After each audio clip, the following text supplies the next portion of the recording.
मोनसे सोमोनांथाव रादाब दरसे हादर जेराव सान आरो हर एखे समावनो जायो।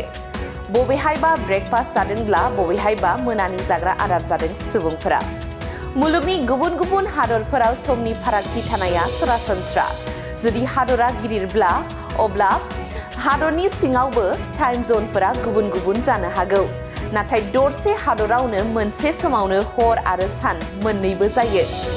जेब्ला दरसे हादरावनो खावसे सुबुंनि अनजिमाया फुंनि जाग्रा आदार जादोंब्ला बेराफारसे खावसे सुबुं अनजिमाया मोनानि जाग्रा आदार जादों, अब्ला मा जागोन? बेखौ खोनानाया सोमोनांथाव जानो हागौ, नाथाय रासियाया ओरैबायदि दरसे हादर जेराव सान आरो हर मोन्नैबो एखे समावनो जायो। जेब्ला बुहुमा गावनि लामायाव गिदिङो अब्ला माखासे बाहागोफोराव सान थायो आरो माखासे बाहागोफोराव हर थायो। बे जाहोननि थाखाय बुहुमनि गुबुन गुबुन बाहागोफोराव गुबुन गुबुन टाइम जोनफोर दङ। मिथिनो मोननाय बादिब्ला रासियायावबो मोन 10 टाइम जोन दङ।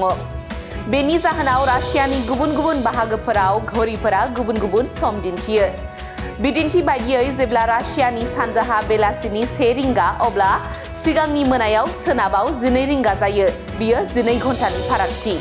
बेनि जाहोनाव सुबुंफोरा हादरनि मोनसे बाहागोआव ब्रेकफास्ट जादोंब्ला गुबुन मोनसे बाहागोआव मोनानि जाग्रा आदार जायो।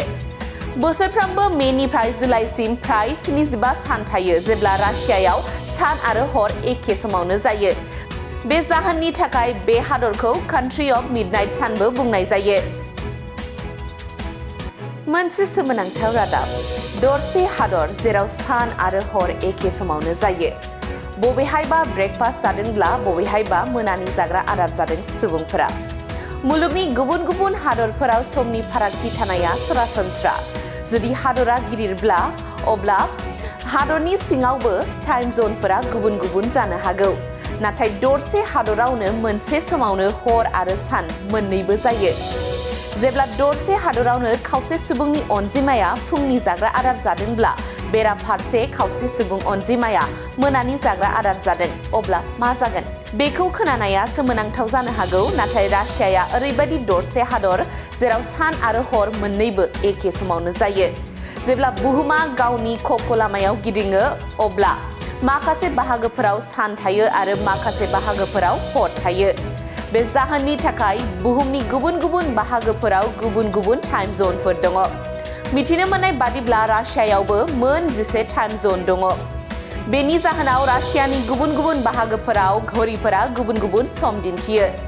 बिदिन्थि बायदियै जेब्ला रासियानि सानजाहा बेलासिनि 1 रिंगा अब्ला सिगांनि मोनायाव सोनाबाव 12 रिंगा जायो। बियो 12 घन्टानि फारागथि। बेनि जाहोनाव सुबुंफोरा हादरनि मोनसे बाहागोआव ब्रेकफास्ट जादोंब्ला गुबुन मोनसे बाहागोआव मोनानि जाग्रा आदार जायो। बोसोरफ्रोमबो मेनिफ्राय जुलाइसिम फ्राय 75 सान थायो जेब्ला रासियायाव सान आरो हर एखे समावनो जायो। बे जाहोननि थाखाय बे हादरखौ कान्ट्रि अफ मिडनाइट सानबो बुंनाय जायो।